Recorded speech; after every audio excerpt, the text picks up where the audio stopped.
2024 में 5 महीने लंबी 25,000 किलोमीटर की मोटरसाइकिल जर्नी शूट करी इस फोन से। iPhone 11 Pro सेकेंड हैंड, जो उस समय 5 साल पुराना था, एंड ये रिस्पॉन्स आया। कॉस्ट मात्र 20,000। महोदय बाउचर जरा सैमसंग एसेट बताना भूल गए, देखिए प्रमाण। ये सब डिटेल में डिस्कस करेंगे, पढ़ लो। वीडियो छोड़ने में नहीं तो गाली बकने में आसानी होगी। अगर आपने पार्ट 1 नहीं देखा है तो कोई बात नहीं, इस वीडियो में कॉन्टेक्स्ट एंड एक्सप्लेनेशन साथ में लेकर चलेंगे। अच्छी क्वालिटी के लिए जितना इंपॉर्टेंट कैमरा है, उससे कहीं ज्यादा इंपॉर्टेंट है your understanding of light, framing, composition and biggest of all, अरे कहना क्या चाहते हो? स्टोरी। फिर एक लिमिटेशन डिस्कस की थी। इस कैमरे की सबसे सीरियस लिमिटेशंस में से है इसकी लो लाइट परफॉर्मेंस। महाज्ञानी क्रिएटर्स अर्थात सड़क छाप इन्फ्लुएंसर्स का पेट पीव। ग्रेन की बात इन शॉट्स के एग्जांपल से बेसिक लेवल पे की थी। मैंने ये शॉट दिखाया था, बल्ब के बाजू में खुद को पोजीशन कर लो, शॉट ले लो एंड प्रॉब्लम सॉल्व। नहीं, होता यह है कि बजट कैमरा से लिया लो लाइट शॉट अगर आप छोटे स्क्रीन पे देखोगे तो वो ठीक लगेगा, पर जैसे ही आप बड़े स्क्रीन पे आओगे तो फिर ग्रेन प्रॉपरली दिखेगा और फिर एडिट में आएगी मौत। Fucking stupid of me. यात्रीगण कृपया ध्यान दें। अब थोड़ा सा टेक्निकल है, ध्यान से सुनना, सीधा रिलेट करेगा इस ग्रेन वाले सवाल से। जब आप किसी भी शॉट के लिए कैमरा उठाते हो तो कैमरा अपनी एल्गोरिदम के हिसाब से उस फ्रेम को एक्सपोज करता है, यानी उसके हाइलाइट्स और शैडोज में डिटेल्स। चले मैडम। हाइलाइट्स कतई सफेदी की चमकार, वॉश्ड आउट या क्लिप्ड आउट ना हो जाएं और शैडोज कतई कल्ला ना जाएं, मतलब डार्क या ब्लैकिश। जब तक फ्रेम में लाइटिंग इवन है, चाहे वो पूरा फ्रेम ब्राइट हो या डार्क हो, तब तक तो ठीक है मोटा मोटा। जैसे इस फ्रेम में सूरज राइट में है फ्रेम से बाहर, मगर ये फ्रेम पूरा ब्राइट एंड इवनली लिट है, नो प्रॉब्लम्स। मगर जैसे ही फ्रेम के अंदर एक्सट्रीम हाइलाइट्स और शैडोज होते हैं तो कैमरा कंफ्यूज हो जाता है। ससुर इन्फ्लुएंसर, ये आसान भाषा की बत्ती कहाँ डाली है? कृपया कूल्हे उठा समझाइए।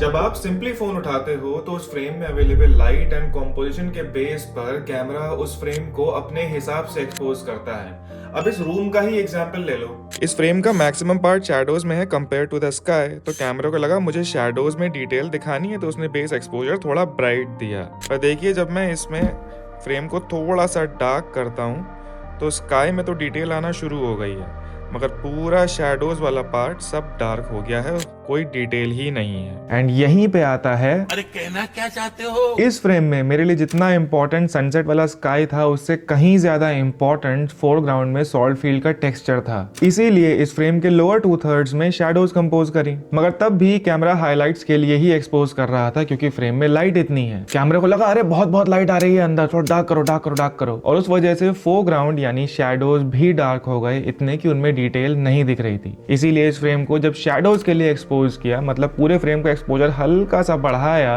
तब शैडोज में ग्रेन आना शुरू हो गया। दोनों ही एग्जांपल्स, ये रूम और वो टाइम लैप्स, आइडिया सेम है, mostly shadows in the frame. बस यहाँ रूम में फोन ने उसे ऑटोमेटिकली शैडोज के लिए एक्सपोज किया, बेस एक्सपोजर थोड़ा ब्राइट दिया, और वहाँ टाइम लैप्स में मैंने उसे एक्सप्लिसिटली शैडोज के लिए एक्सपोज कराया। बस इतना कि हाइलाइट्स वॉश आउट ना हो और शैडोज में थोड़ी सी डिटेल आ जाए। और यही टेक अवे है इस एक्सपोजर सेगमेंट का। आप डिसाइड करिए आपको किसी फ्रेम से क्या चाहिए है और उसे अपने अकॉर्डिंगली शूट करिए। तो माननीय महोदय बाउचट यही समझाना चाह रहे हैं कि जब किसी फ्रेम में जन्नत जैसी हसीन हाइलाइट्स और दोज़ख की गहराइयों से काली शैडोज होती हैं, तो कैमरा उसे पहले अपने हिसाब से एक्सपोज करता है। #Automatic settings. ये कॉमनली दिखता है, लोग परफेक्शनिज्म ढूंढते रहते हैं, ग्रेन नहीं आना चाहिए, super clean image, totally obsessed, so much so that grain उनकी कहानी के रास्ते में आने लगता है। How about I tell you, कुछ अमेजिंग क्रिएटर्स एक्चुअली अपने शॉट्स में ग्रेन ऐड करते हैं। It look like that, and then you add grain so that you get the texture again. So you add noise reduction and then you add grain on top of the noise reduction. Wait, that's crazy. That's smart. That's how I did that shot. In a nutshell, don't obsess over it. Any shot helping your story move forward is better than having no shot at all. Part 1 में एक story share की थी। Bolivia में इतनी अच्छी जगह पहुंचा था with such a rich history and a story. Let me just have a sit down and tell you the story of this place. सारा डायलॉग पीस टू कैमरा वहीं ऑन द लोकेशन रिकॉर्ड किया था। Right in the middle of the mountains, this train graveyard is a reminiscence of human greed. Cable able सब कुछ ठीक थी, मर जाने कौन सा बेताल हमारी पीठ पर लदा हुआ था। हमारा ऑडियो रिकॉर्ड ही नहीं हुआ। किसी तरह बचाया उसको एडिट में। जब इस जगह ऑडियो रिकॉर्ड नहीं हुआ तो क्या किया जाए, कहानी तो सुनानी ही है। पहले तो यही चेक कर लीजिए साइट पे कि ऑडियो रिकॉर्ड हुआ है या नहीं। तो अपन जल्दी में थे, शाम का टाइम था, थोड़ी देर में ग्रेन आना शुरू हो जाएगा। इस जगह को दिखाने के लिए नाना प्रकार के शॉट्स तो हम ले ही रहे थे। कूपे के अंदर बाहर आए बाएं बच्चे बूढ़े और जवान, ड्रोन शॉट्स भी लिए थे क्योंकि जगह एस्टैब्लिश करनी थी। सब कुछ हो गया था। उड़ा दिया ना ड्रोन, आईफोन से बनाएंगे। पर ऐसा हो सकता है कि जब एडिट पे आओ तो गैप्स दिखने लगें। जितना कहना है उसके बराबर आपके पास क्लिप्स ही नहीं है। और यहाँ पे यूज कर सकते हो मोशन ग्राफिक्स। जरूरी नहीं है कि शॉर्ट्स ही हों आपके पास पूरी कहानी कहने के लिए। Check the sequence. Lithium mining से भी पहले इस रीजन में होती थी मेगा स्केल पर सिल्वर माइनिंग। और रीजन से मेरा मतलब northern Chile, Argentina and southern Bolivia है। तो लगभग 150 साल पहले माइन से निकले रॉ मटेरियल को ट्रांसपोर्ट करने के लिए चाहिए थी trains. And now enters Britain, जिसने 1870 के आसपास उसी रीजन से रेल नेटवर्क यहाँ डेवलप किया जिस रीजन से इंडिया में किया था, रॉ मटेरियल्स को माइन से सी पोर्ट्स तक ले जाने के लिए, ताकि वो बाहर के देशों में, मेनली कॉलोनाइजिंग कंट्री में भेजा जा सके। उनका अपना इंटरेस्ट ज़्यादा था इसमें, लोकल कंट्री का ख्याल घंटा किसी को नहीं था। उयूनी को मेजर रेल नेटवर्क हब बनाने का प्लान था, मगर ये हो न सका। काहे? 1870 में अटाकामा, जो कि एक नाइट्रेट रिच रीजन है, उसको लेकर बोलिविया, पेरू एंड चिले में जंग छिड़ गई। इवेंचुअली चिले बहुत बड़ा रीजन जीत गया। ये वही अटाकामा है जहां अपना एक्सीडेंट हुआ था। अब बोलिविया के पास सस्टेन करने के लिए नेचुरल रिसोर्सेज कम पड़ रहे थे और ग्रांड चाको रीजन जो पैराग्वे से लगा हुआ है उसमें मिला तेल। 1932 में हो गई जूतम पैजार। माइंड यू, बोलिविया ऑलरेडी सफ़र कर रहा था। 4 साल चले युद्ध को न्यूट्रल कंट्रीज के कांग्रेशन ने शांत कराया। Argentina, Brazil, Chile, Colombia, Peru and तेल की बात हो एंड अमेरिका ना हो, ऐसा हो सकता है। बोलिविया हार गया और यहाँ से शुरू होता है बोलिविया का पॉलिटिकल अनरेस्ट। मिलिट्री गवर्नमेंट आई, नए पॉलिटिकल ग्रुप्स बने, रेवोल्यूशन हुआ वगैरह वगैरह, वही स्टैंडर्ड स्क्रिप्ट। देश की हालत खस्ता थी। सरकार ने रोड्स को प्रायोरिटाइज किया बजाय रेल नेटवर्क्स के। माइनिंग इंडस्ट्री में स्लो डाउन आया और हो गई रेल ट्रांसपोर्ट इंडस्ट्री कोलैप्स। अब थोड़ा सा खुद को बेच ले जरा, कोई स्पॉन्सर तो आ नहीं रहा है, खुद ही बोली लगा लें अपनी।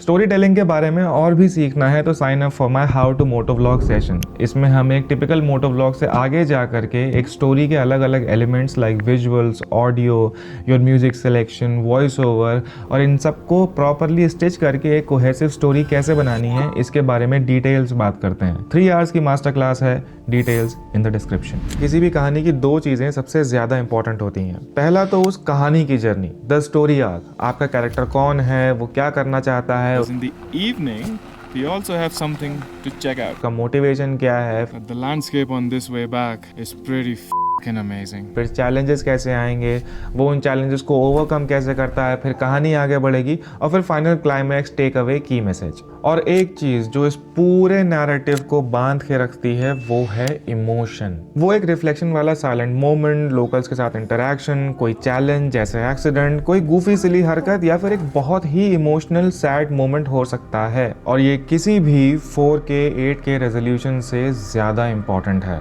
And that's why you need a framework to deliver that. अगर आप अच्छी स्टोरी कहना चाहते हो तो इन बहुत ही बेसिक 5 चीज़ों पे फोकस करो। You will be better than 80% of the vloggers. अगर कोई शॉट आपकी कहानी आगे बढ़ा रहा है, रखो उसे। अगर वो कोई एक इमोशन डिलीवर कर रहा है, डेफिनेटली रखो उसे।